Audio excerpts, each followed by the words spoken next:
जय जय श्री श्याम।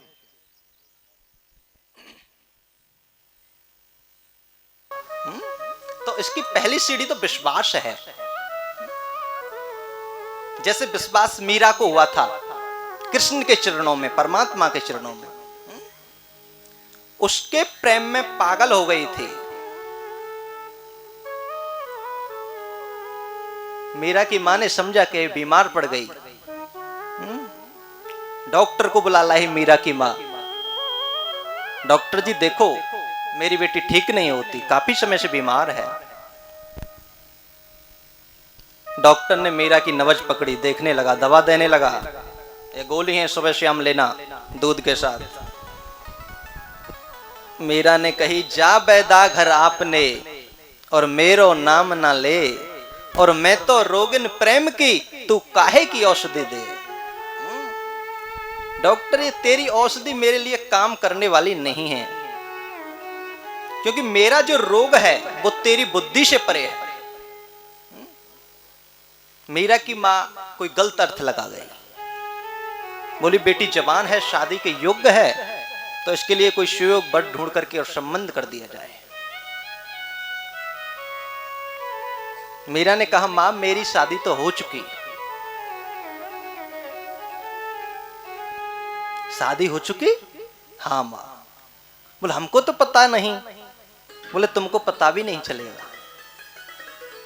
किससे करी? बोले मैंने इन हाड़ मास के पुतलों से शादी नहीं की, जो कुछ समय के लिए संसार में आते हैं और चले जाते हैं। बोले तो तूने किससे शादी की है? कि ऐसे बर को काबरिए जो जिए और मर जाए, और मैं तो मरूं गिरधल गोपाला मेरो जुड़लो अमर है जाए। मैंने तो उससे शादी की है ना जो जन्म लेता है ना मरता है। और सभी ने विरोध उठाया। उसकी शादी भी कर दी गई। राणा बोला मैं तुझको भजन नहीं करने दूंगा, यदि भजन करेगी तो मैं तुझको राजस्थान में नहीं रहने दूंगा। मीरा ने कहा नहीं रहना। बोले मैं चित्तौड़गढ़ में भी नहीं रहने दूंगा। बोले नहीं रहना। तो कहां रहेगी? वृंदावन। बड़े प्यारे शब्द कहे थे, मेरी वृंदावन ससुराल, संभाल राणा तेरी नगरी। दुनिया को रस फीको लागे, और राम नाम अति मीठो लागे। मोय ना भावे घरवार, संभाल राणा तेरी नगरी। विश्वास की सीढ़ी थी, और जब विश्वास से उसने पाया तो ऐसा धन पाया, ना चोर लूटता है, ना खर्च होता है, ना नष्ट होता है। पायो जी मैंने राम रतन धन पायो, वस्तु अमोल लिख दई मेरे सतगुरु, कृपा कर अपनायो। पायो जी मैंने राम रतन धन पायो। चोर ना लूटे खर्च ना होवे, दिन दिन होत सवायो। पायो जी मैंने राम रतन धन पायो। उसको पाने के लिए पहली सीढ़ी विश्वास ही है, और विश्वास नहीं है तो कहीं भटको, वो मिलने वाला नहीं है। और विश्वास है तो इसी घट के अंदर वो बैठा है। कहते हैं कबीर साहब जी ने लिखा है कि घट घट मेरो साइया, और खाली घटना कोय, और बलहारी उन घटन की जिन घट प्रगट हो। वो इसी घट के अंदर है, प्रगट होता है। लेकिन कहते हैं साहब हमारे घट में तो प्रगट है ही ना रहो। जब घट में प्रगट ना है तो आप ये बताओ, घी जो है वो दूध में ही छुपा होता है, या आसमान से बरसता है उसमें? घी दूध के अंदर ही छुपा होता है, लेकिन आप दूध में हाथ दो तो घी निकलता नहीं। उसमें भी कोई प्रक्रिया करनी पड़ती है। दूध को पहले तपाया जाता है, फिर उसमें कुछ खट्टा पदार्थ डाला जाता है, फिर उसको मथा जाता है, और फिर उसको गर्म किया जाता है, तब जाकर के वो घी प्रकट होता है दूध में से। ऐसे ही वो भी हमारे अंदर है। तो पहले तो गुरु के सानिध्य में या सत्संग के सानिध्य में तपना पड़ेगा। तप करके फिर कुछ कान में गुरु द्वारा गुरु मंत्र डलवाया जाएगा। फिर साधना की मथनी से मथा जाएगा, तब जाकर के वो प्रकट होता है। कहते हैं ना कि कस्तूरी कुंडन बसे और मृग ढूंढे बन माही, और ऐसे घट घट राम है ये दुनिया जानत नाही। वो तो इसी घट में है। प्रकट करने के लिए भी कोई प्रक्रिया करी जाती है, गुरु के द्वारा, संत के द्वारा। बिना गुरु के ज्ञान नहीं होगा और बिना गुरु के वो प्रकट भी नहीं होगा। क्योंकि जो भी भगवान हुए हैं, जो भी संत हुए हैं, जिन्होंने प्रकट किया है, उन्होंने भी गुरु को बनाया। कि गुरु बिन भवनिध तरही ना कोई, और चाहे ब्रंच शंकर सम होई। शंकर के समान व्यक्ति भी बिना गुरु के तर नहीं सकता है।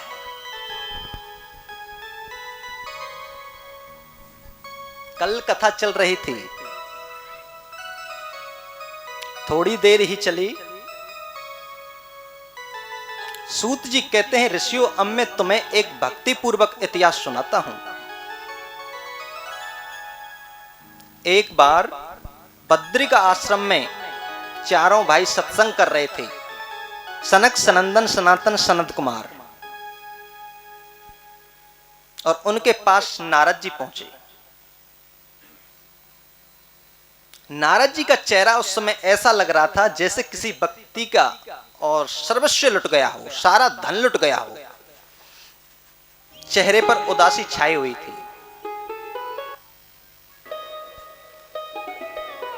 सनत कुमारों ने पूछा, नारद जी आज आप उदास क्यों हैं? क्या कारण है आपकी उदासी का? बोले, मैं सर्वोत्तम लोक समझ करके और मृत्यु लोक में आ गया था। मैंने सोचा ये भारत भूमि है, इसमें भगवान की दिव्य कथा सदा पान करने को मिलेगी, संतों के पास मुझको आनंद मिलेगा। लेकिन मैं चारों तरफ डोला, मुझको कहीं शांति नहीं मिली। सनत कुमार बोले, घूमने से शांति नहीं मिलती है, आश्रमों में जाते संतों के पास तब शांति मिलती है।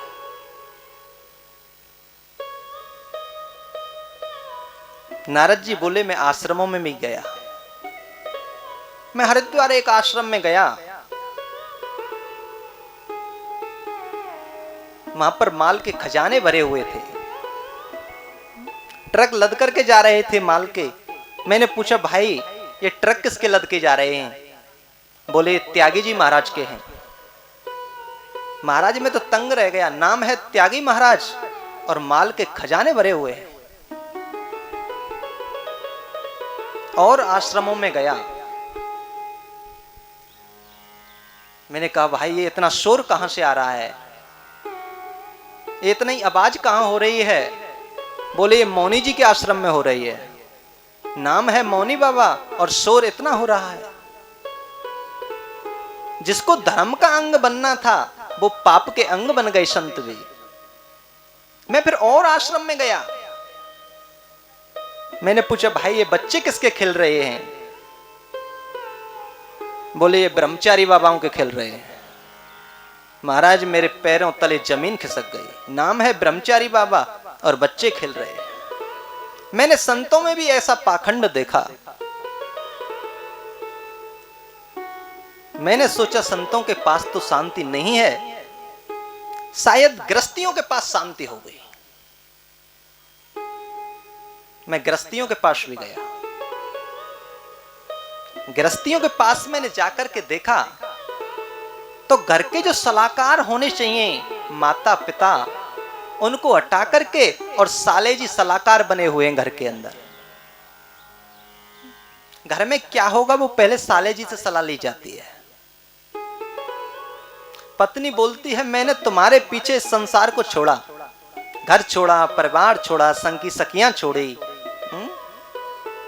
अपना जो घर का पहराव ओढ़ाव था वो भी छोड़ा, लेकिन आपने मेरे पीछे क्या छोड़ा? वो बोला, आप बताओ क्या छोड़ूं? बोले, माता पिता की छुट्टी करो पहले घर से। माता पिता बेचारे वृद्ध अवस्था में और वृद्ध आश्रम तलाश करते घूम रहे हैं, वहां भी मुझको शांति नहीं मिले। कि अजब कमाल देखा नारद ने, और दुनिया में क्या क्या विशन बिक रहे हैं। मन बिक चुके हैं, तन बिक चुके हैं, वतन बिक चुके, अब अपन बिक रहे। जरा जाकर उन मां बहनों से पूछो, गोदी के जिनके ललन बिक रहे हैं। अनोखा तमाशा यहाँ का जितेंद्र, सड़ेआम दूल्हा दुल्हन बिक रहे हैं। जमाने के मालिक जरा आंख खोलो, लंगोटियों से ज्यादा कफन बिक रहे हैं। और आगे का हाल तो क्या सुनाऊं बाबा, सड़ेआम राधा कृष्ण बिक रहे हैं, सड़ेआम राधा कृष्ण बिक रहे हैं। बाजारों में ठाकुर जी की तस्वीर का भी मोल हो गया, लंगोटियों से ज्यादा कफन बिक रहे हैं। मुझको वहां भी शांति नहीं मिली। फिर मुझको एकदम याद आया कि मेरे भगवान कृष्ण की कीड़ा स्थली श्री धाम वृंदावन चलता हूं, जहां पर प्रभु नित्य निवास करते हैं। लेकिन मैंने वहां जाकर के, वृंदावन जाकर के एक दृश्य को देखा कि एक युवती बैठी हुई थी जवान अवस्था में, और दो वृद्ध पुरुष उसकी साइड में लेटे हुए थे, सो रहे थे। मैं उनको देख करके आगे बढ़ने लगा। मैंने मन में सोचा कि वृक्त संतों को और लेडीज समुदाय में नहीं जाना चाहिए, लेकिन उसने आवाज देकर के मुझको बुला लिया। कहा, संत थोड़े मेरे पास भी आइए और मेरा भी दुख दूर करिए। संतों के दर्शन करने से, संतों के वचन सुनने से दुख दूर होता है। और मैं तो आपको जानती हूं, आपके वचनों में चल करके आज ध्रुव उत्तर दिशा में चमक रहा है। आपके ही वचनों पे चल के प्रहलाद ने भगवान नरसिंह को खम्भे में प्रकट कर लिया था। तो मैं भी चाहती हूं आप थोड़ा मेरा भी दुख दूर करो। नारद जी बोले, देवी मैं जानना चाहता हूं कि आप कौन हैं और ये दो वृद्ध पुरुष हैं, ये कौन है?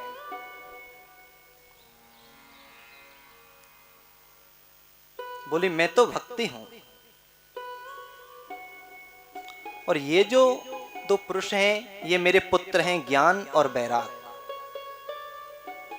नारद जी बोले, मैं वहां भी तंग रह गया। माता जवान और पुत्र वृद्ध, ऐसा कैसे हो सकता है? भक्ति महारानी ने कहा कि वृंदावन में तो केवल भक्ति का साम्राज्य है, ज्ञान और बैराग को यहां कोई पूछता नहीं। और धन्य है वो वृंदावन भूमि जहां भक्ति महारानी नव यौवन जवान होकर के आज भी नाचती है। कहते हैं कि वृंदावन के वृक्ष को और मरम न जाने कोई, डाल डाल और पात पे श्री राधे राधे हो। रिक्शे वाला भी साड़े लेता है तो बटन नहीं दबता है, राधे राधे बोल करके ही साड़े लेगा। आप भी चलिए वृंदावन, चलोगे? चलो, यहीं से चलते हैं, घुमाओ भाई वृंदावन भक्तों को। वृंदावन जाऊंगी सखी, वृंदावन जाऊंगी, वृंदावन जाऊंगी सखी, वृंदावन जाऊंगी। ओ मेरे उठे, ओ मेरे उठे मेरे के तेरे सखी, वृंदावन जाऊंगी।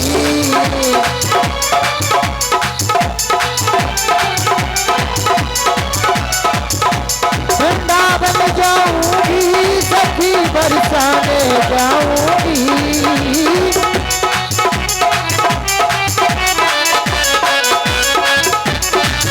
वृंदावन जाऊंगी सखी, बरसाने जाऊंगी। मेरे उठे, ओ मेरे उठे, ओ मेरे उठे के मेरे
याद में ओ मेरे नैना ओ मेरे नैना ओ मेरे नैना मेरे सखी वृंदावन जाऊंगी ओ मेरे उठे मेरे तेरे सखी वृंदावन जाऊंगी मेरे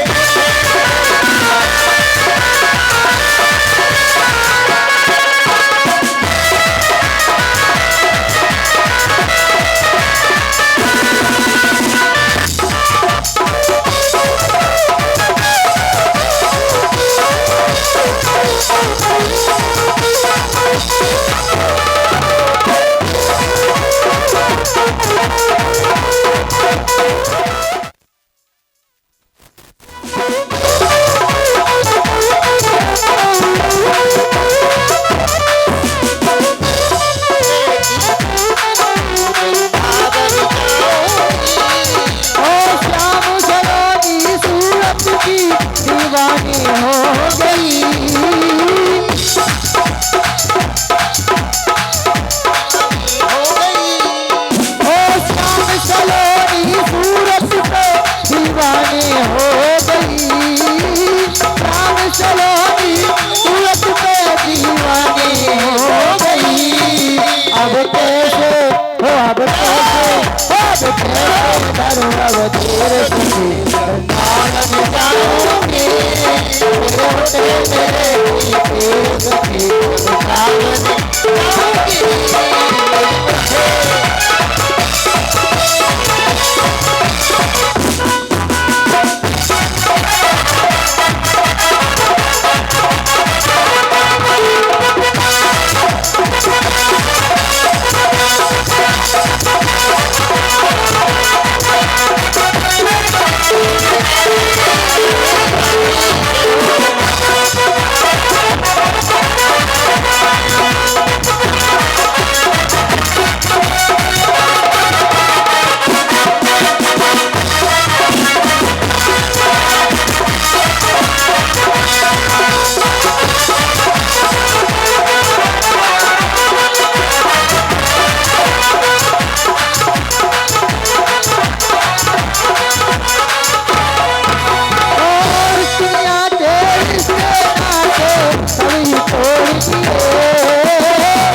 Vrindavan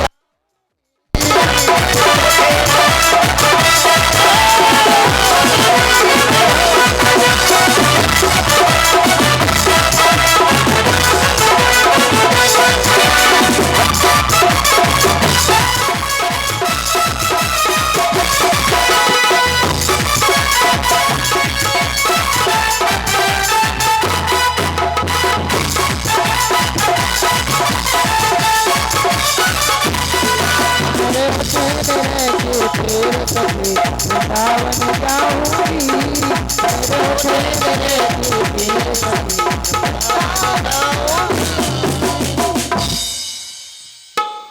जय जय श्री राधे, जय जय श्री श्याम।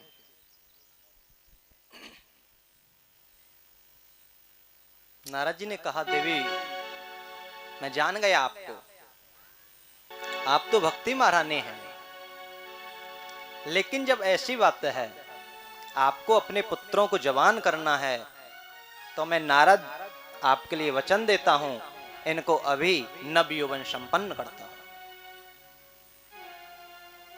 अब नारद जी ने उनके लिए गीता पाठ सुनाया, रामायण सुनाई, महाभारत सुनाया और भी शास्त्र सुनाए। अब जब तक वो शास्त्र को सुने तब तक तो जवान हों, और जैसे ही शास्त्र को विराम किया जाए फिर वृद्ध होकर के पड़ जाए। नारद जी परेशान हो गए। आकाशवाणी हुई, नारद इनको जवान करने के लिए तुझको कोई सत्कर्म करना होगा।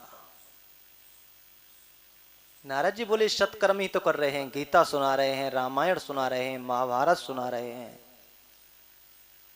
इससे बड़ा और सत्कर्म कौन सा है? बोले किसी संत से पूछो।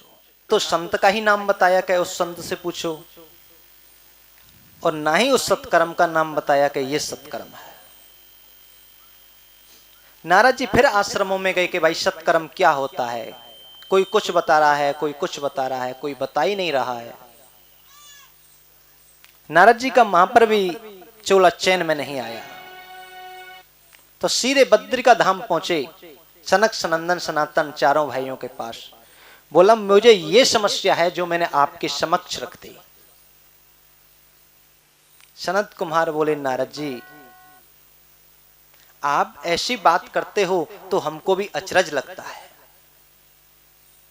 बोले मैं जानना चाहता हूं वो सत्कर्म ऐसा क्या है जिससे ज्ञान और वैराग्य जवान होते हैं। सनत कुमारों ने कहा कि सुखदेव स्वामी के मुख से गाया गया मधुर गीत श्रीमद् भागवत शास्त्री एक ऐसा है जो बिन को नव यौवन संपन्न कर सकता है। नारद जी बोले भागवत में ऐसी क्या चीज है? वेद वेदांत उपनिषद इनका निचोड़ ही तो भागवत है। जब मैंने वेद सुना दिए तो भागवत क्या कर सकता है? भागवत के बाप भागवत का पापा तो वेद वेदांत और गीता यही तो हैं, इन्हीं का निचोड़ ही तो है।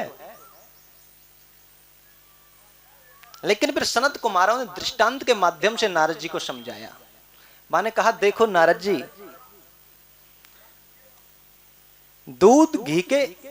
घी दूध के अंदर से निकलता है। अब जैसे घी में पूड़ियां सिक रही हैं और अचानक घी खत्म हो गया, अब कोई कहे कि दूध डाल दो, दूध में पूड़ियां सिक जाएंगी। दूध में पूड़ियां नहीं सिक सकती। बोले भाई घी इसी में से तो निकला है, घी का डैडी तो दूध ही है,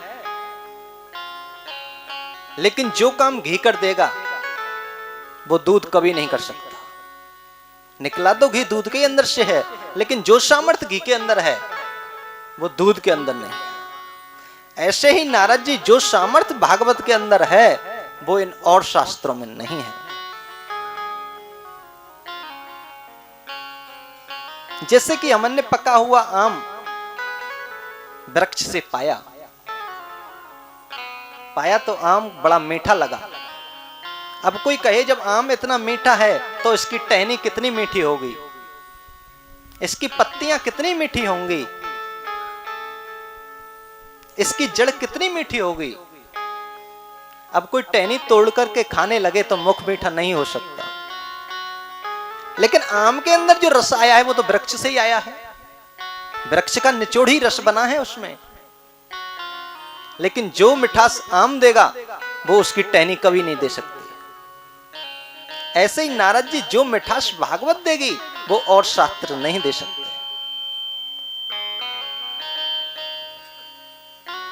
जैसे कि गन्ने के रस से ही शक्कर बनती है, जो मिठाई शक्कर से बनेगी वो गन्ने के रस से कभी नहीं बन सकती। इस हिसाब से सनत कुमारों ने जब दृष्टांतों के माध्यम से नारद जी को समझाया तो समझ में आया। जय हो प्रभु। आज मैं ये भी जान गया कि पढ़ लिख करके कोई कितना भी विद्वान हो जाए, लेकिन जब तक संतों का संग, संतों का सत्संग नहीं करेगा, वो ज्ञान के रस को नहीं समझ पाएगा। पोथी पढ़ने से ज्ञान का रस नहीं जान सकता है। जब तक संतों का सत्संग नहीं करेगा, गुरु से ज्ञान नहीं लेगा, तब तक वो ज्ञान के रस को नहीं समझ पाएगा।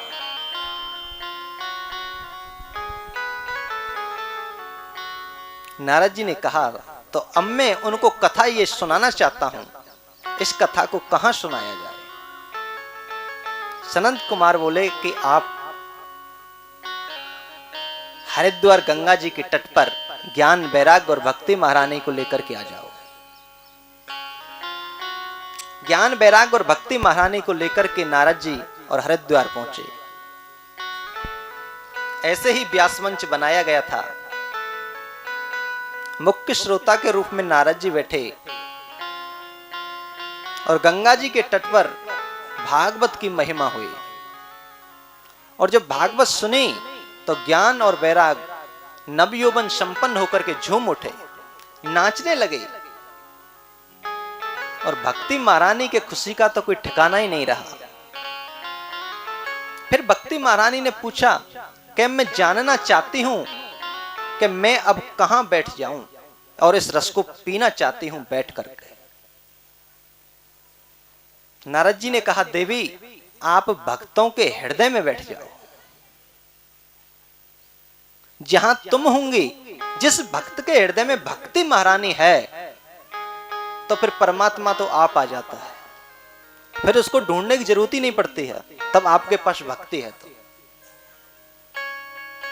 और एक बार यदि परमात्मा आ गया, एक बार इस भवन में घुस गया, फिर निकलता नहीं है।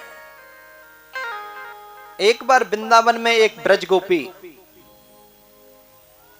और ध्यान में बैठे हुए थे। नारद जी ने कहा, जो परमात्मा इनके आगे पीछे घूमता है, ये किसका ध्यान कर रही है?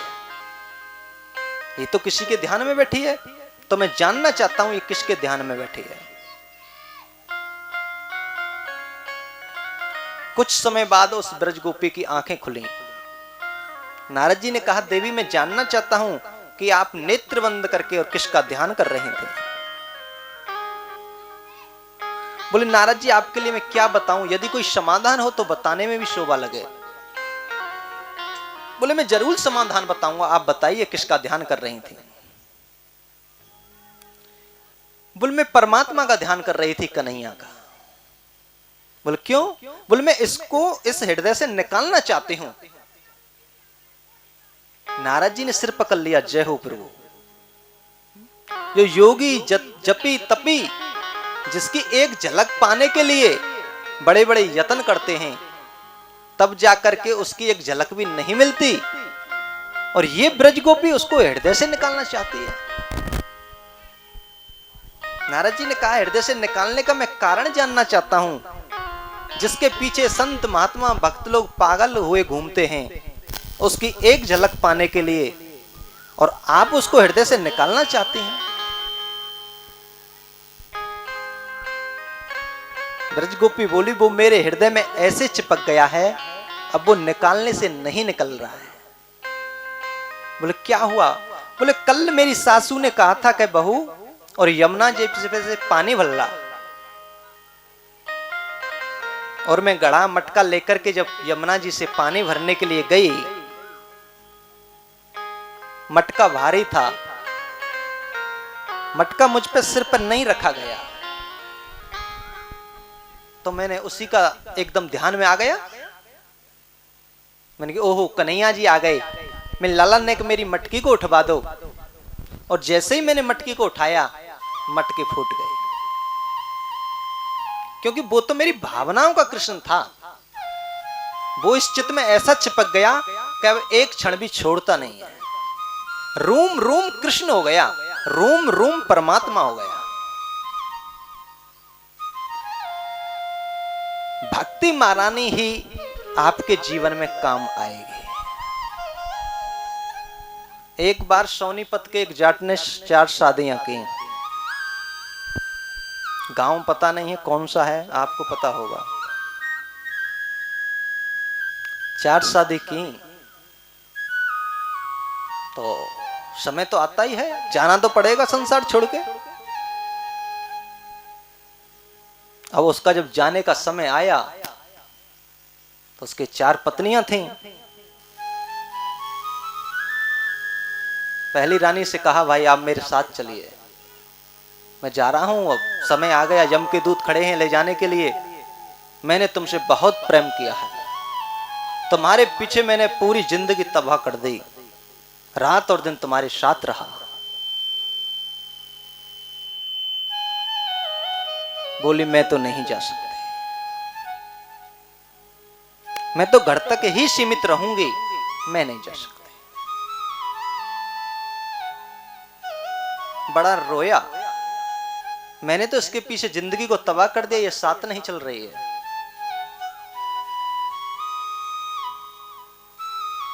फिर उसने अपनी दूसरी रानी से कहा, आप मेरे साथ चलो, तुम्हारे बगैर मेरा मन नहीं लगता था यहां भी, और ना अब वहां लगेगा। मैंने तुम्हारे चक्कर में अपना पूरा जीवन बर्बाद कर दिया। उसने भी मना कर दिया, मैं भी आपके साथ नहीं जा सकती, मैं तो केवल देहरी तक ही आपके साथ जाऊंगी।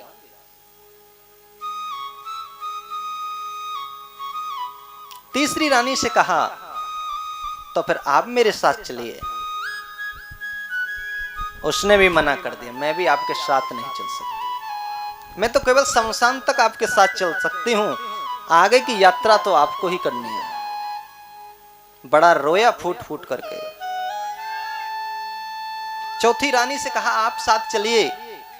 चौथी ने कहा, आपने तो मुझसे प्रेम ही नहीं किया, तो मैं साथ क्यों चलूं? मुझको तो तुम भूल ही गए थे, एक दिन भी याद नहीं किया। जिससे तुमने प्रेम किया, जिसके चक्कर में तुमने अपनी पूरी अवस्था गुजार दी, उन्हीं को साथ ले जाऊं, मैं तो नहीं जा सकती। रोने लगा, नहीं आपको साथ चलना पड़ेगा। उसको भी रहम आ गया, चल मैं ही तेरे साथ चलती हूं। तो वे 4 रानियां कौन थीं? हमारे और आपके भी 4 रानियां ही हैं। पहली रानी थी माया रानी, धन पैसा जिसके चक्कर में रात और दिन घूमते हैं, झूठ सांस छल कपट करते हैं। माया रानी, वो भी साथ नहीं जाती है। जाती है? नहीं जाती। दूसरी रानी है पत्नी रानी, जिसको 7 फेरे डाल करके लाते हैं। जब पंडित जी मंत्र बोलते हैं, जब बोलती है, छोड़ेंगे ना तेरा साथ साथी मरते दम तक, मरते दम तक, अगले जन्म तक, अगला जन्म नहीं 7 जन्म तक। और जब जाने का समय आया तो फिर साथ नहीं गई। पत्नी रानी भी साथ नहीं जाती है,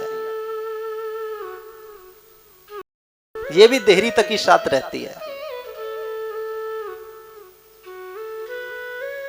तीसरी है काया रानी, जिस शरीर के अंदर हम रहते हैं, इसकी भी बड़ी देखभाल करते हैं। कभी इसके लिए चमनप्राश देना, कभी बादाम का हलवा देना, कभी कुछ देना, कभी कुछ देना। ये काया रानी भी साथ नहीं जाती है, ये भी शमशान तक ही साथ जाती है। और चौथी रानी है भक्ति रानी, वो ही साथ जाती है। सोचना, आप कथा सुन करके जब जाएं, एकांत में बैठना 15 मिनट, और जब अपने आप से प्रश्न करना, मैं कौन हूं और कहां से आया हूं और कहां जाना है, तो अंदर हृदय से जरूर एक आवाज निकलेगी कि चल रे हंसा अमर लोक को, और यहां न कोई तेरा है। जग वालों का हुआ सवेरा, अपना हुआ अंधेरा है। अंदर हृदय से आवाज निकलेगी, अपने आप से प्रश्न करना, मैं कौन हूं? मैं आंख हूं तो कभी कभी आंख देख भी नहीं पाती हैं, अंधी हो जाती हैं। मैं आंख भी नहीं हूं तो फिर मैं कान हूं तो कभी कभी सुन भी नहीं पाता हूं, कान बहरे हो जाते हैं। मैं कान भी नहीं हूं तो फिर मैं नाक हूं, लेकिन नाक भी कभी कभी परमहंस हो जाती है, ना सुगंध लेती है ना बदबू लेती है। तो आखिर फिर मैं हूं कौन? ये अपने आप से प्रश्न करना। अंदर से आवाज निकलेगी कि तुझको कहां जाना है। सत्ययुग में इंसान की उम्र 1,00,000 वर्ष होती थी। सतयुग में इंसान 1,00,000 वर्ष तक जीता था, और जब त्रेता आया तो 1,00,000 पे से 1 जीरो हटा दी। त्रेता में 10,000 वर्ष तक आदमी जीता था। फिर द्वापर आया तो 10,000 पे से 1 जीरो और हटा दी। द्वापर में 1,000 वर्ष जीता था, और कलयुग आया तो 1,000 पे से 1 जीरो और हटा दी। कलयुग में 100 वर्ष जीता है, लेकिन अब 100 पे भी गाड़ी नहीं चल रही है। शास्त्र कहता है कि घोर कलयुग आएगा तो 1 जीरो अभी और हटेगी। 10 वर्ष जिंदगी रहेगी इंसान की, केवल 52 उंगल का इंसान रह जाएगा। ये उंगलियों से 52 उंगल। जैसे कुत्ता की आयु 12 वर्ष है, वो बेटा भी पैदा कर लेता है, नाती पंती पोते सब देख लेता है। यही जिंदगी घोर कलयुग में इंसान की रहेगी। सतयुग में पहले बहुत प्रेम थे, अब नहीं। आज का व्यक्ति कैसा होगा कलयुग में? वो रामचरितमानस में बाबा तुलसीदास ने लिखा है, जब काऊ की सुनहि बड़ाई, श्वास ले जन जोड़ी आई। सिया राम जय जय राम, सिया राम जय जय राम। सिया राम जय जय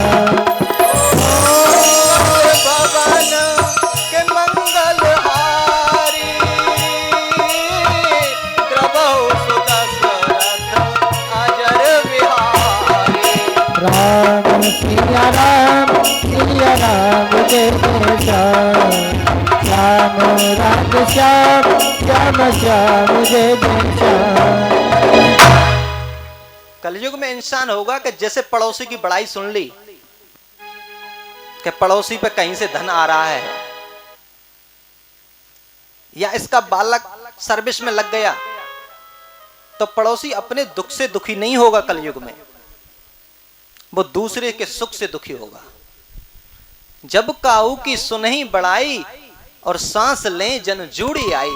जैसे समझो उसको बुखार आ गया सांस के साथ, पड़ोसी की यदि बड़ाई सुन ली तो। एक भक्त हो गया था, भक्ति करी अच्छी तो भगवान प्रकट हो गए। बोले मांगो क्या वरदान चाहिए? एक ही वरदान देंगे, कुछ भी मांग लो, जो मांगोगे सो देंगे। बोला मांगूंगा जो दोगे? हाँ दूंगा। मांगो क्या चाहिए? बोले मैं जो चाह करूं सो ही होना चाहिए, मैं अपने लिए जो चाहूं सो ही होना चाहिए। भगवान बोले कलयुगी जीव है, परेशान करेगा। भगवान बोले अच्छा तैने जो मांगा है सो दूंगा, लेकिन एक शर्त मेरी भी है, जो तू अपने लिए मांगेगा ना तेरे से दूना पड़ोसी पे हो जाएगा। ठीक है सब, कोई बात नहीं है। वरदान लेकर के घर आ गया। घर आया तो देखा यार घर ठीक नहीं है, और कह दिया मेरा घर एकदम बढ़िया अच्छा महल बन जाए। बन गया, लेकिन पड़ोसी के दो बन गए। भगवान ने कहा था ना कि पड़ोसी का डबल होगा। उसने कहा मेरी सुंदर शादी हो जाए। शादी हो गई, लेकिन पड़ोसी के घर में दो पत्नी आ गई, उसकी डबल शादी हुई। बाल गोपाल हो गए। उसने कहा मेरा लड़का थानेदार बन जाए। बन गया। पड़ोसी का एसपी बन गया। उसने कहा काम नहीं चलेगा इस वरदान से, ये वरदान तो बेकार रहा, पड़ोसी तो मुझसे दूना उछल रहा है। उसने कहा मेरे घर के आगे कुआं खुद जाए। भगवान बोले भाई ऐसा क्यों? बोले पड़ोसी के सामने दो कुएं खुदेंगे। भगवान बोले यार बड़ा अजीब आदमी है।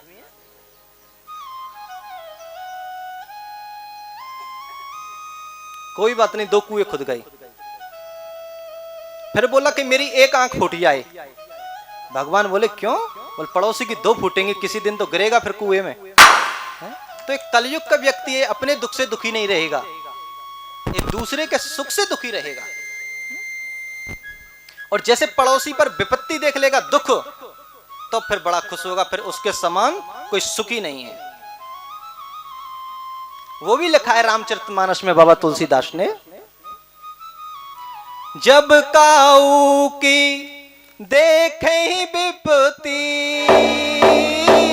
सुखी भय मानव जग त्रपति। राम सिया राम जय जय राम। राम राधे श्याम जय जय श्याम।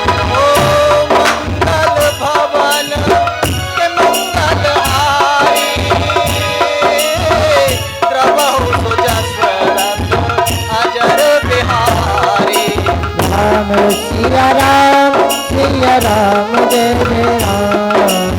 राम सिया राम जय जय राम। यदि पड़ोसी पर दुख देख लेगा तो चाहे घर में खाने के लिए नाज मत हो, बड़ा खुश रहेगा। फिर उसके समान जगत में कोई सुखी दूसरा रहेगा नहीं। कलयुग में ऐसा व्यक्ति होगा, संतान जो होगी माता पिता गुरु की बात नहीं मानेगी। उसके लिए भी लिखा है बाबा तुलसीदास ने, माता पिता गुरु नहीं देवा, साधु सम कर पामे ही सेवा। राम सिया राम जय जय राम। श्याम राधे श्याम जय जय श्याम। मंगल भवन के मंगल हारी,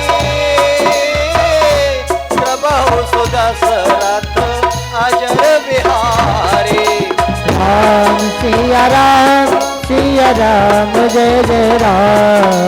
राम सिया राम जय जय राम।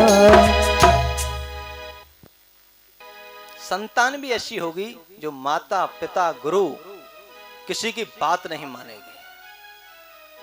माता पिता गुरु के समान कुछ अपनी ही सेवा करवाएगी। माता पिता गुरु नहीं देवा और साधु सम करवामे सेवा। संतान माता पिता से उल्टी अपनी सेवा चाहेगी। ये संतान होगी कलयुग में।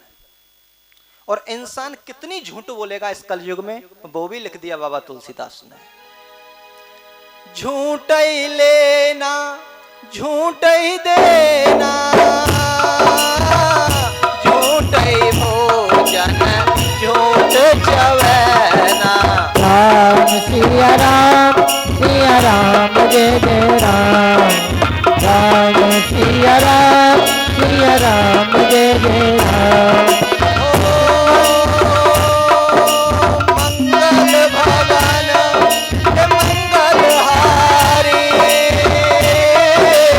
प्रभु सुदशरथ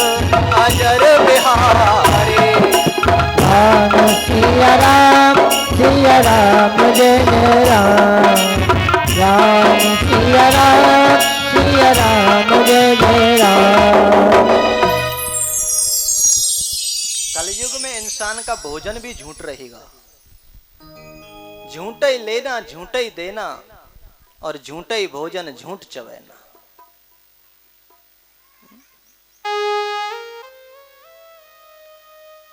नारद जी ने सनत कुमारों से कहा कि ज्ञान और बैराग को पुष्ट होते हुए ये तो मैंने प्रत्यक्ष देखा,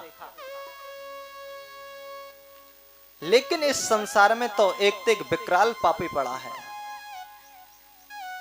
जिसने जीवन पर्यंत कभी सत्कर्म नहीं किया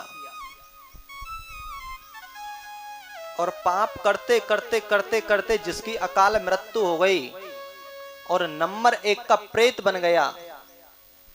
अगर उसके नाम से भागवत सुना दी जाए तो क्या उसका भी कल्याण हो सकता है? सनत कुमार बोले जी। बोले तो फिर कोई प्रमाण दो।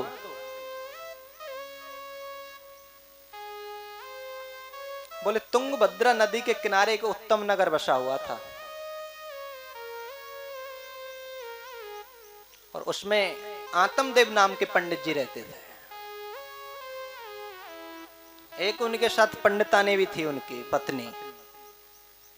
पंडित जी का नाम था आत्मदेव और पंडितानी का नाम था धुंधली।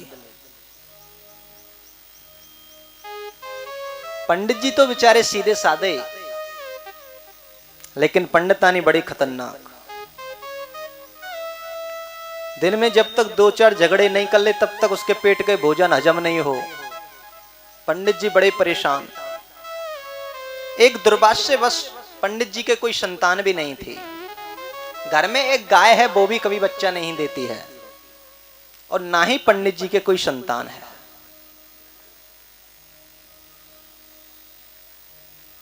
पंडित जी बड़े दुखी हुए, बहुत सारा धन खर्च कर दिया पुत्र प्राप्ति के लिए, कैसे भी पुत्र हो।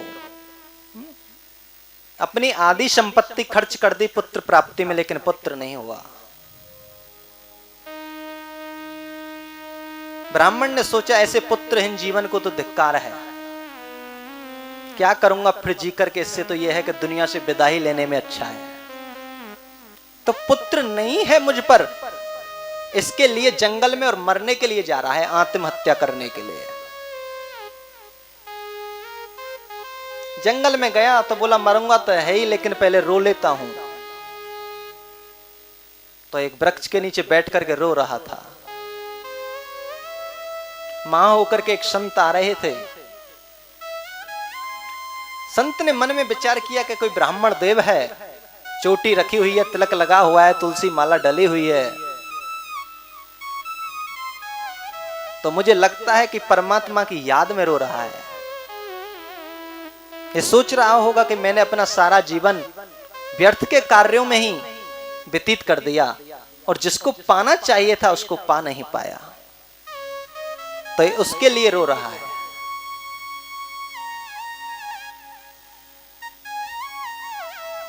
कहते हैं कि दया बिन संत कसाई और दया करी तो आफत आई। संत जी बोले राह पर लाना है मुझको, पूछता हूं। बोले ब्राह्मण देव क्या परेशानी है, क्यों रो रहे हो? बोले महाराज मुझ पर कोई संतान नहीं है। संत जी बोले हे भगवान, यहां जंगल में संतान के लिए रोने आया है? मैं तो सोच रहा था कि परमात्मा की याद करके रो रहा होगा, यहां जंगल में संतान के लिए रोने आया है। महाराज यदि मुझ पर संतान नहीं हुई तो मैं मर जाऊंगा, मैं फिर इस शरीर को रख नहीं सकता हूं। संत ने कहा ब्राह्मण देव संतान से सुख मिलेगा ये तो तुम्हारी मन की भ्रांति है। जिनके पास संतान है उनसे भी पूछो वे कितने सुखी हैं। जिनके पास संतान है उनसे पूछो वे कितने सुखी हैं। संतान से सुख मिलेगा ये तो तुम्हारी मन की भ्रांति है। और ब्राह्मण देव मुझे तो ऐसा लग रहा है, आपकी मस्तक रेखाएं बता रही हैं कि 7 जन्म तक आपके कोई भी संतान नहीं है। फिर तो ब्राह्मण फूट फूट के रोने लगा, धरती में सिर पटकने लगा। बोले अब तो मैं प्राण गमा ही दूंगा, और यदि मैं मर गया तो तुमको ब्रह्म हत्या लगेगी। संत जी बोले भाई मरेगा तू, वो ब्रह्म हत्या मुझे क्यों लगेगी?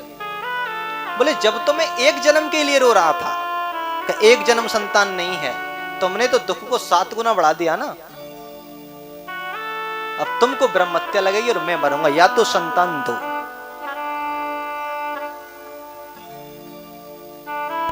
ऐसे ही एक किसान खेत जोत रहा था अपना ट्रैक्टर से, वहां होकर के कोई संत गुजर रहे थे। ट्रैक्टर रोक करके प्रणाम किया, राधे श्याम, ओम नमो नारायण।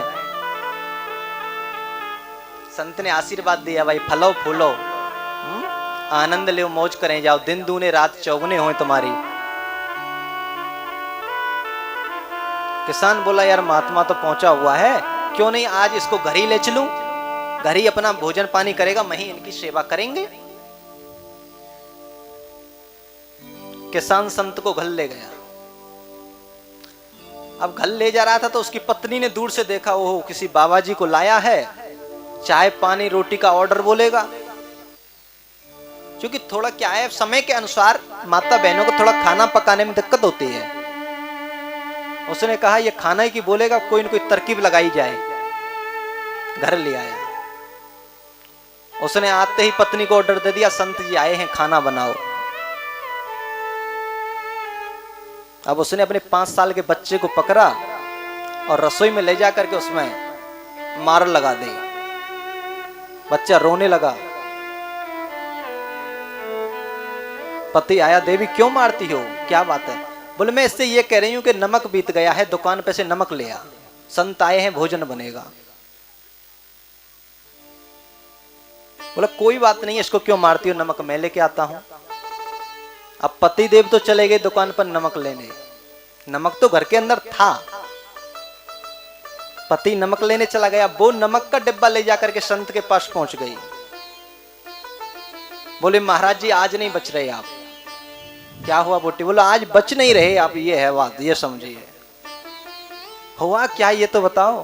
बोले मेरो आदमी रोज एक न एक बाबा जी ये पकड़ के लावा है और सामने इस पेड़ से बांधता है और खूब जम के मार लगाता है, हड्डी पसली एक करता है। और तुम्हें यदि विश्वास नहीं हो तो देखो नमक तो ये रहा, मैंने तो तुम्हारी वजह से उसको दुकान पर भेजा है कि कैसे ही तुम्हारी जान बच जाए। संत बोले बेटी तो फिर क्या किया जाए? बोल दुकान का 5 मिनट का रास्ता है, 3 मिनट हो चुकी, 2 मिनट शेष हैं, जान बचानी है तो भाग जा। यदि न्यू जाएगा रोड पर तो इधर से ही आएगा, पकड़ लेगा, छत कूद के और इधर सामड़ी माऊ भाग जा। बाबा जी तो अपना कूद के और भग लियो।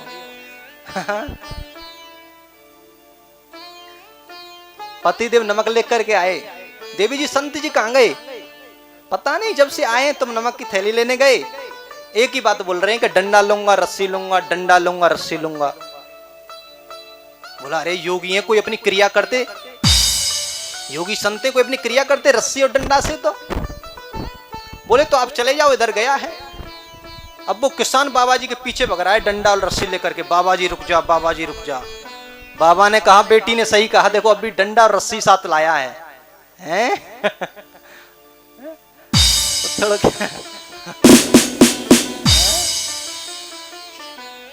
संत ने कहा जा, मेरा श्राप है, तेने बाबा जी के साथ में छल किया है ना, तो तेरे लिए खाने के लिए खप्पर और रहने के लिए छप्पन नहीं रहेगा, हैं? तो चलते बाबा जी की दंडौत भी व्याप्ति है। ऐसे ही आत्मदेव पंडित जी कह रहे हैं यदि मैं मर गया तो ब्रह्म हत्या तुमको लगेगी, या तो मेरे लिए पुत्र दो।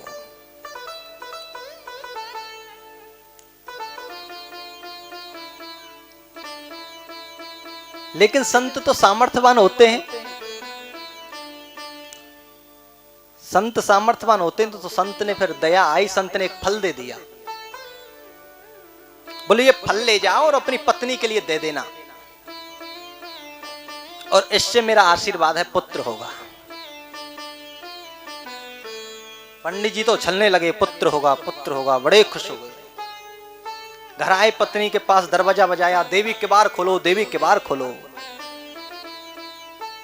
धुंधली ने किवाड़ खोली, बताओ देखो तुम्हारे लिए फल लाया हूं। धुंधली बोली, मोह तो ऐसा फार रहो जैसे कोई 9 लखा हाल लाया होए, ये फल मैंने खाए ना है। नहीं देवी, ये किसी पहुंचे हुए संत ने दिया है और इसको तुम पालो, तुम पर पुत्र होगा। संत ने ऐसा कहा है। धुंधली ने कही, पागल ब्राह्मण है, फल ते कोई अवल नुकसान होए कछु होए, मैं तो फल है ना पाऊं। पंडित जी से कह दिया मैं फल को पालूंगी, आप अपने काम देखो। अब पड़ोसन आ जाती है धुंधली के पास। बोली, धुंधली कैसे चिंता में बैठी है? बोले, बहन मेरो ये आदमी हद का बिल्कुल पागल है, या फल ले आयो कहो बाबा जी पे थे। यूं करो, जब फल पाला और तो पे जरूर कोई न कोई पुत्र होएगो। अब तू बता, इन फलनते पुत्र होए का? बाने की चल फलते पुत्र नहीं होएगा तो कुछ नुकसान नहीं करेगा, पाला। बोल चल फल को पा लेती हूं, और बाई चांस गर्भ हो जाता है तो मैंने सुना है कि गर्भवती महिला ज्यादा तेज भाग भी नहीं सकती है, दौड़ नहीं सकती है ज्यादा तेज। पड़ोसन बोली, तो कौन सो BSF में भर्ती है, नो दौड़ घर रहे आराम से।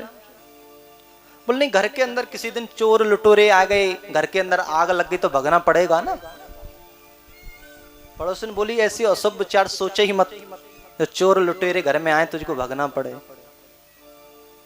चल तू कहती है तो मैं पा लेती हूं,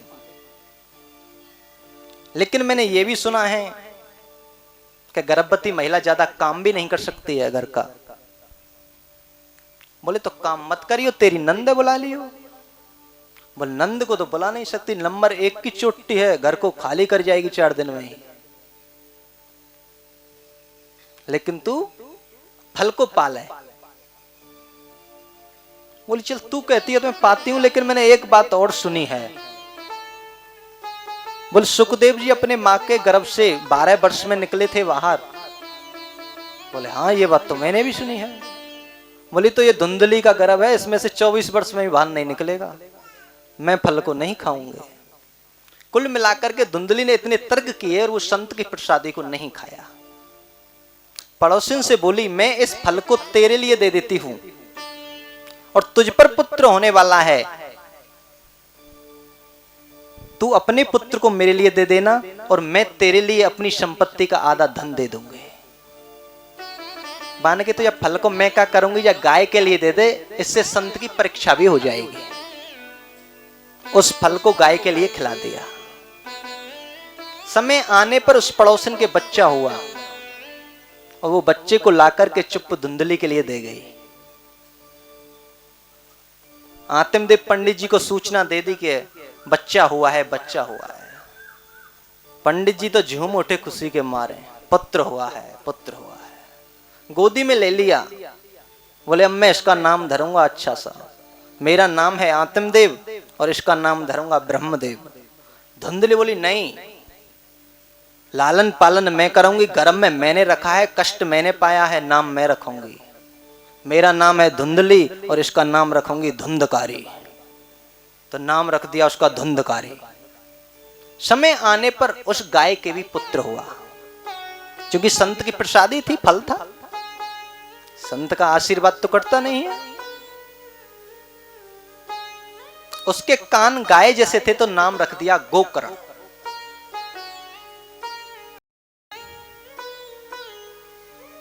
धीरे धीरे दोनों बड़े हो रहे हैं। आतिमदेव जी ने कहा अब इसको स्कूल में बैठा देते हैं पढ़ने के लिए, कुछ शिक्षा ग्रहण करेगा। धुंधली बोली नहीं, जो 80 साल के बुढ़ापे में तो एक छोरा भयो जो वो स्कूल बैठा दे, ये तो घर ही रहेगो, धन संपत्ति की कोई कमी ना, यही मजे ले। अब धुंधकारी को जरूरत है 5 रुपए की और धुंधली दे 500 रुपए। और शास्त्र कहता है यदि बच्चे के लिए अधिक धन दोगे तो उसमें 14 प्रकार के शत्रु वास कर जाएंगे। काम, क्रोध, लोभ, ईर्ष्या, अधिनिवेश, अहमता, ममता। तो 14 प्रकार के शत्रु और धुंधकारी के अंदर प्रवेश कर गए अधिक धन आने से। अब तो शराब पीने लगा, वेश्यावृत्ति करने लगा। आतिमदेव पंडित जी ने सोचा इसने तो घर को नरक बना दिया, अच्छा पुत्र मांगा हमने। आज वन में आतिमदेव पंडित जी और फिर मरने के लिए जा रहे हैं। बोले पुत्र क्यों हुआ?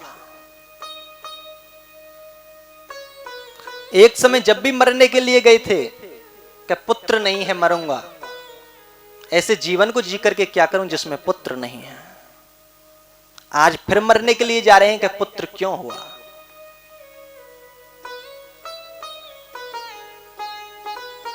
जब वन में जा रहे थे मरने के लिए तो रास्ते में उनके पुत्र गोकर्ण जी मिल जाते हैं। बोले पिताजी आप कैसे उदास हैं? बोले बेटा इस धुंधकारी ने घर को नरक बना दिया है।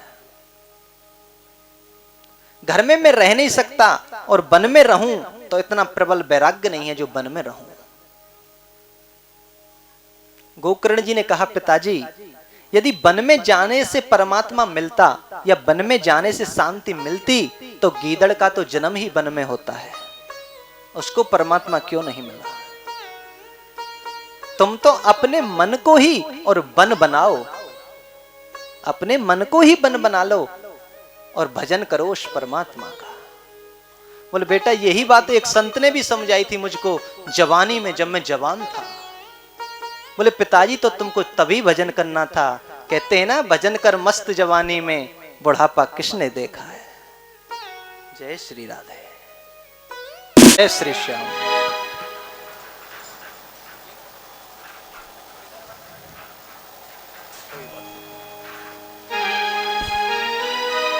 गोकर्ण जी ने कहा पिताजी आप तो मन को ही वन बनाओ, आप तो मन को ही वन बनाओ, वन में जाने से शांति नहीं है।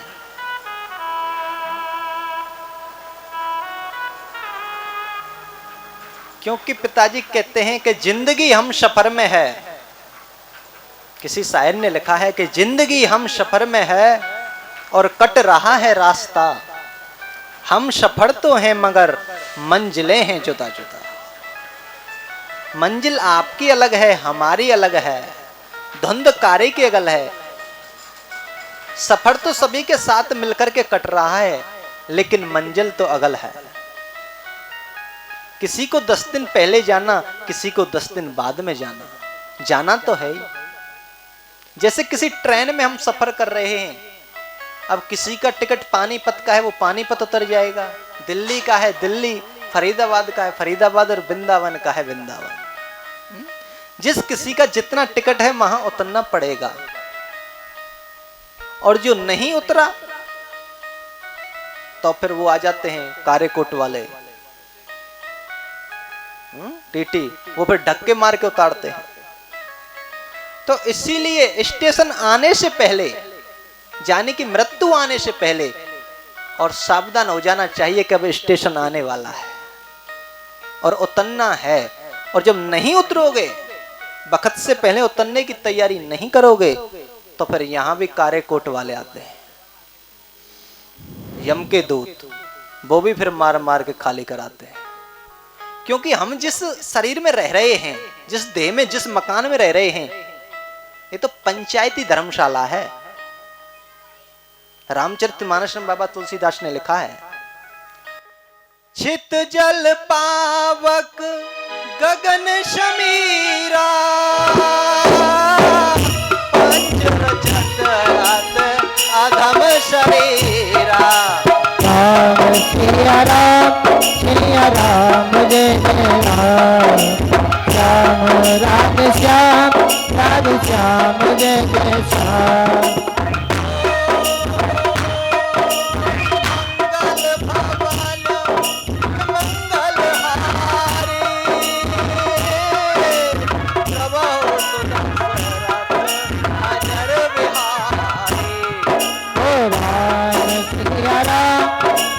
राम जय जय राम, राम श्री सिया राम जय जय राम।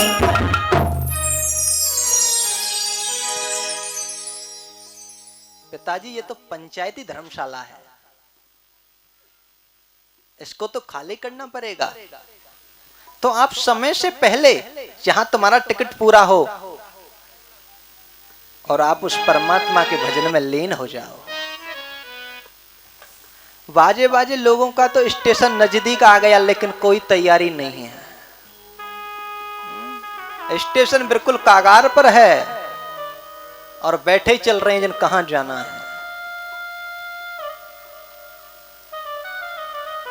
पहले समय में जब स्कूलों की छुट्टी होती थी तो बड़ा आनंद आता था, बड़ा मजा आता था। भाई आज स्कूल की छुट्टी हो गई, आज तो खेलेंगे। पहले एक नियम था कि जैसे कोई सी का शरीर पूरा हो गया तो उसका नुक्ता होता है ना, खाने पीने का बनता है 10-12 दिन बाद, तो वो स्कूल में बनता था। सार्वजनिक जगह थी स्कूल, उसी में बनता था। तो एक गांव में पंचायत जुड़ी हुई थी, लोग बैठे हुए थे, कोई फैसला हो रहा था। मां होकर के 2 छोटे बच्चे जा रहे थे स्कूल से पढ़ करके। जैसे कोई मर गया गांव में तो स्कूल की छुट्टी कन्फर्म है 2 दिन की, क्योंकि कोई नुक्ता होगा तो छुट्टी है। तो मैंने एक बच्चा दूसरे से कह रहा हो कि यार 4 दिन की छुट्टी कन्फर्म है गई, स्कूल की 4 दिन की छुट्टी होंगी। अब बान के भाई कैसे? बोल देखी जो पंचायत बैठी है ना, बोल जा में 2 मौसमी बिल्कुल पकी पकाई हैं, जिन कब टपक पड़े। मान के कैसे जानो? बोल देख मोड़े में दांत नहीं रहे, बाहर सफेद है, आंखन ते दिख वो बंद है, बिल्कुल पकी धरी है, और ए मरे और स्कूल की छुट्टी हुई। अब बिन के आंकड़े लगा में तो जाठौरी तो कई मौसमी पकी बैठी हैं। तो कहने का मतलब यह है बाबा जाने की तैयारी, मृत्यु को मंगल में बनाओ। जैसे ब्याह शादी की तैयारी करते हैं ना, कि लड़की का ब्याह है, हमारे लड़के का ब्याह है, कितने दिन पहले तैयारी करने लग जाते हैं। उससे तो 1000 गुना तैयारी इसकी करनी चाहिए, मृत्यु की। क्योंकि शादी का तो फिक्स टाइम है ना, कि वो तो फलाने 28 मार्च को होगी, इस मृत्यु का टाइम नहीं है। ये तो जिन कब सिर चढ़ बोले। अब कथा कह रहे हैं, हो सकता है मंच से नीचे उतरे, नहीं उतरे, अपने हाथ में तो नहीं है ना। सांसें उसने दी हैं, उसके लिए कौन से हिसाब से वापस करनी है। कहते हैं ना कि जन्म देने वाले इतना तो बोल रहे, कैसे चुकाऊं तेरी सांसों का मोल रे। तेने सांसें दी, तेरी सांसों का मोल मैं कैसे चुकाऊं। कितनी अच्छी सृष्टि को उसने बनाया, हमको कितना अच्छा बनाया, कितने कितने महंगे बॉडी पार्ट्स शरीर के अंदर डाले। जरा उसकी सृष्टि को एक बार देखो, नजर डालो। उसने जल के अंदर इस धरती को कैसे बिछा दिया, बिना खम्भों के आसमान को कैसे टिका दिया। या आपने टिका रखा है? नीचे कोई खम्भ नहीं, कोई बल्ली नहीं, आसमान टिका हुआ है। कहते हैं जल के ऊपर तूने धरती को बिछाया कैसे, नीचे नहीं खम्भ ऊपर आसमां टिकाया कैसे। भाप से बनाए बादल पानी बरसाया कैसे, नभ सूरज में गर्मी शीतल चंद्रमा बनाया कैसे। जड़ी और पत्ते के बिना अमर वेल छाया कैसे, और मेहंदी के पत्तों के अंदर लाली को छुपाया कैसे, लाली को छुपाया कैसे। क्या कारीगरी करी उसने। मेहंदी के पत्ते को तोड़ो हरा और हाथ पर रचाओ लाली। बिना जड़ी और पत्ते के बिना अमरवेल चल रहा है। कागा के 2 आंख बना के एक ही पुतली डाली क्यों, हाथी को बना के बड़ा छोटी आंख लगाई क्यों। मोर भोग करता नहीं भोग करे संसारी क्यों, पेट में मिरग के तूने कस्तूरी छुपाई क्यों, और एक ही बनाने वाला सूरत न्यारी न्यारी क्यों, मूरत न्यारी न्यारी क्यों। संसार में कितनी पब्लिक है, कितनी जनसंख्या है, लेकिन जब भी प्रवेश करता है मॉडल नया ही देता है। वही आंख है, वही नाक है, वही मुख है, लेकिन मॉडल में चेंजिंग कर देता है, एक सी शक्ल नहीं देता है। कैसी कारीगरी करी उसने।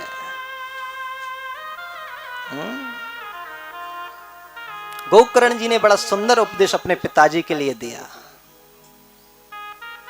और राम भजन में लीन हो गए पंडित आतिम देव जी।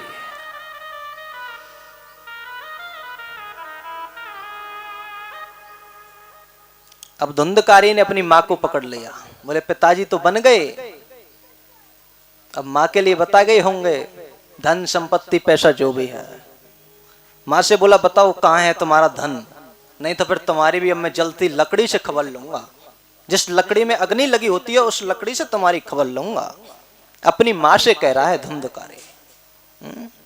बड़ा ही सुंदर लिखा है, जननी जने तो भक्त जन, कै दाता कै सूर, जासे तो मैया बांझ भली, काहे गमावे नूर लाडली, काहे गमावे नूर। जननी जने तो भक्त जन, कै दाता कै सूर, जासे तो मैया बांझ भली, काहे गमावे नूर लाडली, काहे गमावे नूर। जननी जने तो भक्त जन, कह तो तुम्हारा पुत्र कोई भक्त होना चाहिए, भगवान का प्रेमी है, जिसका संत चरणों में ध्यान हो, भागवत कथाओं में ध्यान हो, सत्संग में ध्यान हो। जननी जने तो भक्त जन, कह दाता कह सूर, कह फिर दानी होना चाहिए, धर्म का कहीं कार्य चल रहा है लो दान। कह दाता का सूर, कह फिर कोई सूरवीर होना चाहिए जो देश के लिए लड़ रहे हैं। और ऐसा नहीं है वैसे ही कटआउट डोल लें तो जा से तो मैया बांझ रहना ही सार्थक है।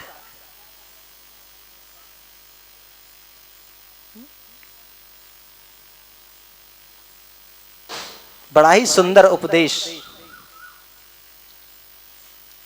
गोकर्ण जी ने आत्मदेव जी के लिए दिया। धुंधकारी ने अपनी मां को पकड़ लिया।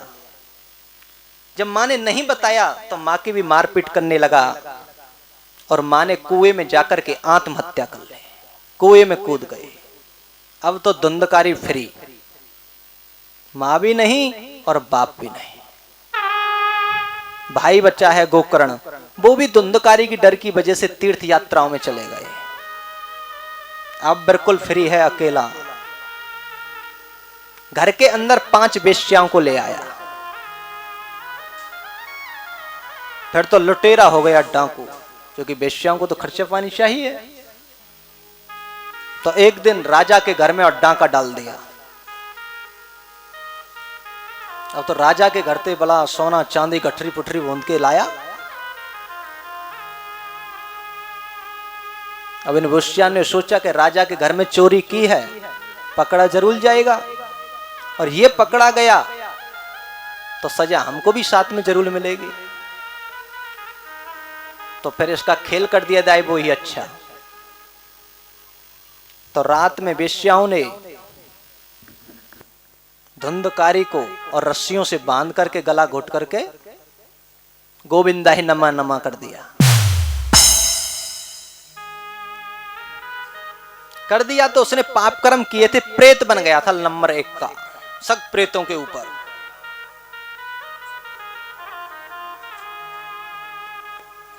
प्रेत बना तो प्रेत को बड़ा कष्ट होता है, क्योंकि जो उसका मुख होता है वो बिल्कुल ऐसा होता है कि उसको आंखों से नहीं देखा जा सकता, इतना छोटा होता है। तो उसको सांस लेने में, पानी तक की एक बूंद लेने में भी उसको परेशानी होती है, पितृ को, जो प्रेत होता है। तो फिर तो घर में गड़बड़ करने लगा, कभी गधा बन जाए, कभी डर पाए, कभी कुछ करे, कभी कुछ करे। गोकर्ण जी उसके लिए पिंड दान कराए गया जी में। तो एक दिन गोकर्ण जी अपने कमरे में सो रहे, तो गधा बन के डरपाने लगा।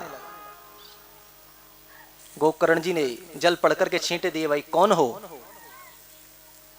बोल मैं तुम्हारा भाई हूं।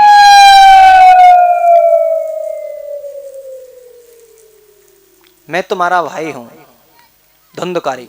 शांत बैठा करो बिल्कुल। मैं तुम्हारा भाई हूं धुंधकारी। बोले मैं तो आपके लिए गया जी में पिंड दान कराया। बोले चाहे हजारों पिंड दान कर दो, कुछ होने वाला नहीं है, क्योंकि मैं नंबर 1 का प्रेत हूं। मैंने जीवन पर्यंत पाप किए। भैया मुझको इस पितृ योनि में बहुत कष्ट होता है, मैं और भी लोगों को परेशान कर रहा हूं, मेरी मुक्ति का कोई उपाय सोचो।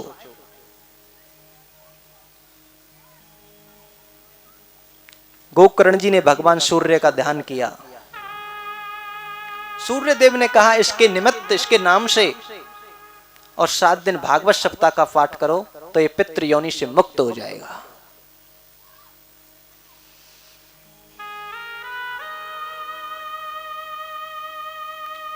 गोकर्ण जी ने भागवत कथा का आयोजन किया।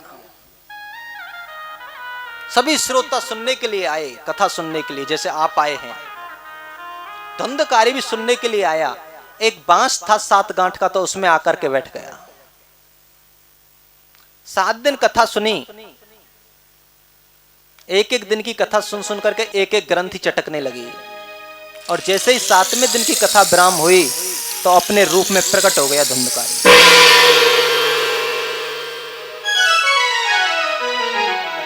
भागवत जी को साष्टांग प्रणाम किया और गोलोक धाम से भगवान के विमान आए और धुंधकारी को बैठा करके ले जाने लगे।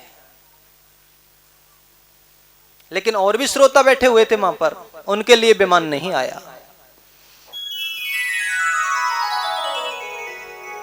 उन श्रोताओं ने भगवान के पार्षदों से सवाल कर दिया, कथा तो हमने भी सुनी है, हमारे लिए विमान क्यों नहीं आया? धुंधकारी के लिए क्यों आया? भगवान के पार्षदों ने कहा, देखो आकाश से बारिश होती है, वो किसी नाली में गिर जाए तो गंदा कीचड़ बन जाती है, और वही बूंद सरप के मुख में चली जाए तो विष बन जाती है, और वही बूंद गंगा जी में गिर जाए तो गंगा जल बन जाती है। बूंद तो एक ही है, लेकिन उसकी क्रिया तीनों जगह अलग अलग हो रही है। कथा तो वही है, लेकिन तुम्हारा जो मन स्थिति है, तुम्हारी जो मन की क्रिया है, वो अलग अलग थी। इसकी कथा की जो क्रिया थी, इसको मोक्ष पाना उपलब्ध था। इसने जो कथा सुनी, इसका जो मन का विचार था वो था कि मुझको मुक्ति मिले, और तुम्हारा विचार था किसी का कि पुत्र नहीं हुआ, संतान नहीं हुआ, पत्नी झगड़ा करती है, तो तुम्हारे लिए वो आइटम है। जिसने जैसा सोच रखा है, क्योंकि रामचरितमानस में बाबा तुलसीदास ने लिखा है, जाकी रही भावना जैसी प्रभु मोरत देखे न तैसी। राम सिया राम जय जय राम। राम सिया राम जय जय राम।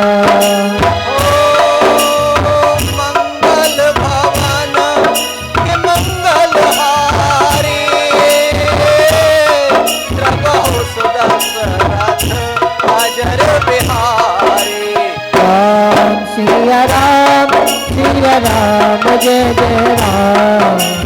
राम सिया राम जय जय राम। जिसकी जैसी भावना है उसको वही सौदा मिलेगा। मान के चलो आकाश से बारिश हो रही है, अब किसी के पास में तो 15 लीटर की बाल्टी है, किसी के पास में 10 लीटर की है, किसी के पास में 2 लीटर की है, और किसी के पास में 20 लीटर की है लेकिन उसने औंधी मार रखी है उल्टी और बारिश पड़ रही है, तो जिसका जितना गहरा पात्र होगा उतना ही तो पानी ठहरेगा। किसी का 15 लीटर का है तो 15 लीटर पानी मिला, किसी का 2 लीटर का है तो 2 लीटर मिला, और किसी ने औंधा मार रखा है पात्र को तो कुछ नहीं मिला।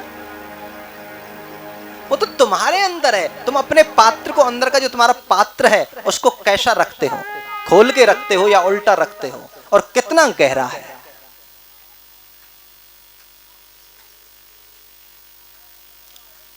पार्षद बोले इसने मोक्ष की भावना से भागवत को सुना था तो इसके लिए मोक्ष मिला। श्रोताओं ने तो गोकर्ण जी से प्रश्न किया कि हम तो कथा को दोबारा सुनना चाहते हैं। फिर गोकर्ण जी ने कथा को दोबारा किया, सभी श्रोताओं ने और मुक्ति की भावना से कथा को सुना। जैसे ही 7 दिन की कथा विराम हुई तो भगवान के यहां से विमान आए और सभी श्रोता विमान में बैठ करके जाने लगे। सभी श्रोता विमान में बैठ करके गए।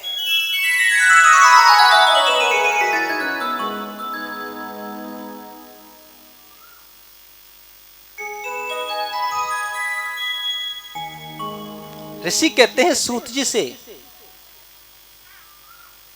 कि ये तो हमने आपने जो बताया इससे हम संतुष्ट हैं, लेकिन हमारा अब कुछ और जानने का मन है आपसे। हमारे कुछ और 4-5 प्रश्न हैं, उनका भी जवाब हम जानना चाहते हैं। सूत जी ने कहा प्रश्न करिए, जो मैंने गुरु से सीखा होगा वो बताऊंगा। बोल हमारा पहला प्रश्न तो यह है कि मानव कल्याण मार्ग का धर्म क्या है। मानव कल्याण मार्ग का धर्म क्या है। दूसरा प्रश्न यह है कि कभी कभी हम मंदिर में जाते हैं तो मन भ्रमित हो जाता है। एक माता थी, थोड़ा जल हनुमान जी पर चढ़ा दिया, थोड़ा समाधि पर चढ़ा दिया, थोड़ा भोले जी दरबार में चढ़ा दिया, अब राम जी रह गए, जल भी खत्म हो गया और प्रसाद भी खत्म हो गया। अब सोचती हुई जा रही है राम जी तो मेरी तरफ देखते ही रहेंगे, वो तो नाराज हो जाएंगे कि मुझ पे ना जल चढ़ाया और ना ही बतासा चढ़ाया। तो जैसे कभी कभी मंदिर में जाते हैं तो मन भ्रमित हो जाता है, किसको पूजें और किसको छोड़ें। कौन देव एक ऐसा है जिसके पूजने से समस्त देवों की पूजा हो जाती है।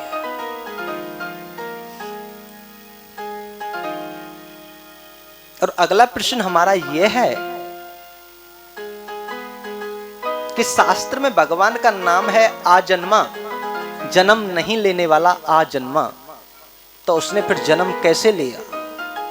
वो देव की वसुदेव नंदन कृष्ण क्यों कहलाया, कौशल्या नंदन राम क्यों कहलाया। जब जन्म ही है तो उसने फिर जन्म कैसे लिया।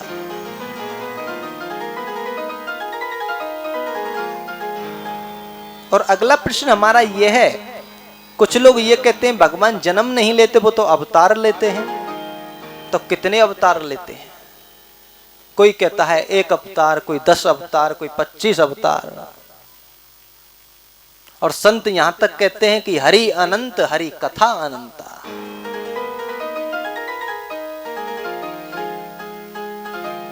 और अगला प्रश्न हमारा यह है कि सूत जी अब तो हमारे पास टाइम है, आने वाले घोर कली काल में समय नहीं रहेगा, तो इसलिए गुरुजी गागर में ही और सागर भर देना।